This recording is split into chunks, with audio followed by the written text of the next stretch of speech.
all of the things that we can do here in Pontiac. Ultimate Soccer. Is everybody paying attention to Ultimate Soccer? If you are, you realize they're about to have a big announcement that they're going to expand. Guess what that means? That means more jobs. That not only means investment in Pontiac in real dollars, pay the city taxes, have a quality of life that comes through your government in a way, but it also means more jobs. Are you paying attention to that? And you might say, well, gosh, why would I pay attention to that? Well, I'm hopeful at the end of this morning, and many more mornings like this, that you'll start to think in those terms. It's more than about identifying the opportunities and the services we can provide for workforce, but also understanding that third leg of that stool that says, who are the people that are hiring, and what are we doing to help them? So Ultimate Soccer is going to expand. I know you're going to hear from HP. They're taking advantage of great partnerships, grants that Automation Alley has helped fulfill, to get IT training out into this marketplace, to have a new sense of who we are. OpenCom certainly is supporting that. But have we stopped to think for a minute on, well, what does HP need? Maybe they don't need anything. They might not need anything. But we have to ask that question. So here's McLaren Hospital and St. Joseph Hospital. St. Joe down the road invested what, $300 million in that facility? It's gorgeous. I was there yesterday. They got new centers. They're going to have a yoga center. I said, Jack, I'm too fat to take yoga, but I'll come try it. It's a beautiful center. They're going to have alternative medicine centers there. They're doing great things down St. Your neighbor right here. Now, just because they're not in this loop that we all can't walk to, but our team's working on that too, right? All of you have been involved with the study on how to redefine the loop. They're your neighbor and your integral partner in this whole thing. A beautiful facility. And then you got McLaren Hospital. Now, the other day I gave a speech, and I apologize because I said some rude things in my frustration remarks, and the good president kind of called me on that. And I appreciate that, Jeff. I really do. So this morning, no dirty jokes. If you came expecting a dirty joke, I'm done with it. Some pointed comments about Pontiac is at that precipice. Where were you 3 years ago? Our work we brought in a big brake company on the north end of town. Does anybody know? Guess what we did on that? We expedited tax abatement review by the city. We expedited permitting changes. Expedited. You guys will hear me use that word a lot, as you know me in my career. It's about efficiency, quick decisions. Business people can't wait. Business people wait, they can't wait. You tell them, here's a form, and here's 30 days later, you can't wait. So McLaren Hospital the other day, I gave some blunt remarks because I want Pontiac to wake up and realize that you stand at a great opportunity. You can prove the governor and the state and everybody else wrong.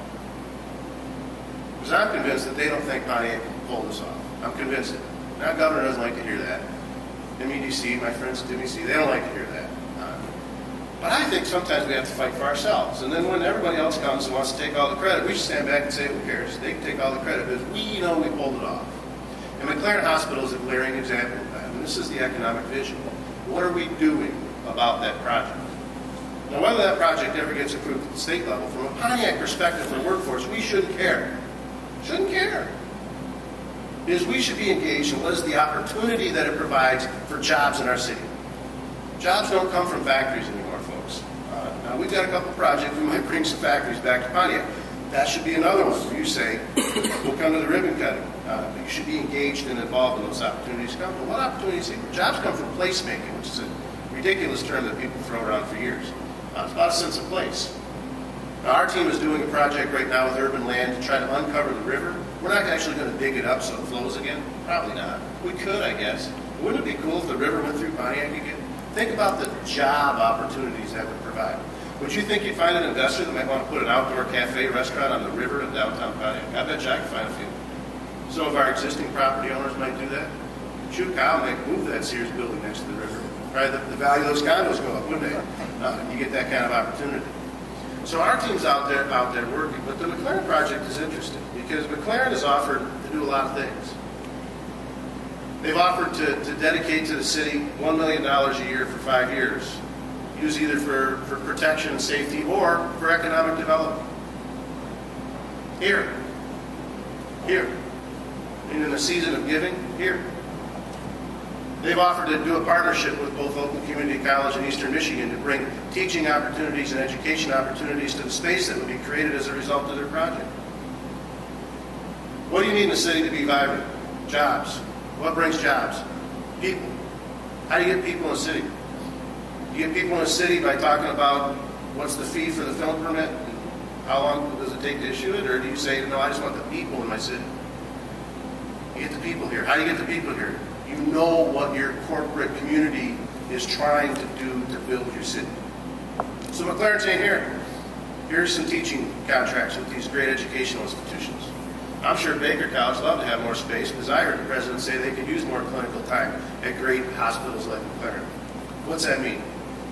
Maybe get 5 more students in a class. What happens with 5 students? Now they work. Guess what? If they're working down here and they're doing their training down here and they see those beautiful lofts down there at Kyle's place, what do? Now they buy something here. Now they live here. Now they want to eat here. Now they complain a little bit. How come that river's not uncovered? I want an outdoor cafe.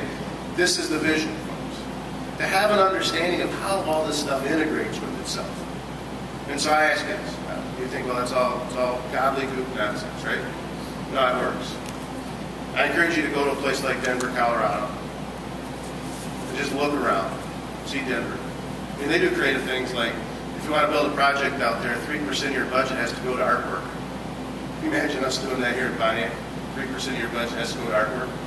We're worried about how long the permit takes. So I challenge you this. I'm at McLaren Hospital.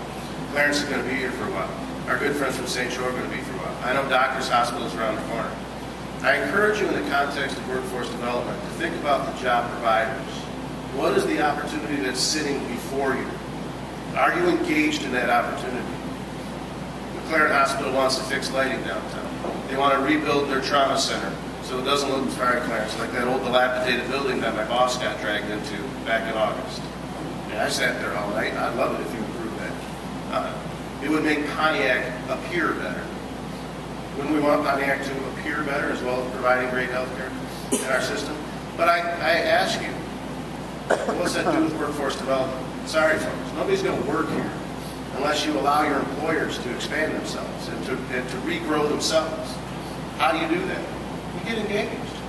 You recognize the opportunity, and you say to yourself, well, why on earth, if a company wants to pay $5 million to us for police, fire, and economic development opportunities, and they want to bring other education institutions down here so people are here, and they want to fix lightings, and they want to pave streets, and they want to rebuild buildings, they want to keep almost 1,100 jobs in downtown Pontiac. If they want to do all that, why is that not happening? It seems like that happened right away. Would that happen right away? It seems like people follow themselves to have that opportunity happen. But it's not. It's a big fight. So I'm not telling you to solve that fight this morning. But in the context of a job, if you can't determine why something's not happening to provide that opportunity, then you're missing the third leg of that stool. This is something Sharon and I have talked about a lot. Matt, listen, we have training programs. We have needs. She says the third leg is the student. I say, you're right when it comes to training.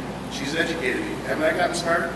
Sharon, have I gotten smarter? I've gotten smarter on that. So work for it. And I apologize, John. I talked too long. But I talked. I'm sorry. Think of the third leg of the stool this morning and other mornings. What are you doing to engage yourself, and why is that job provider stopped? Why are they not moving forward? Why haven't they pulled that permit yet? Why? Because you'll uncover that your strength is a greater strength than those that are causing the barriers. And then the economic vision will really churn. And so I wish you well, and thanks for letting me share some of those thoughts. All right?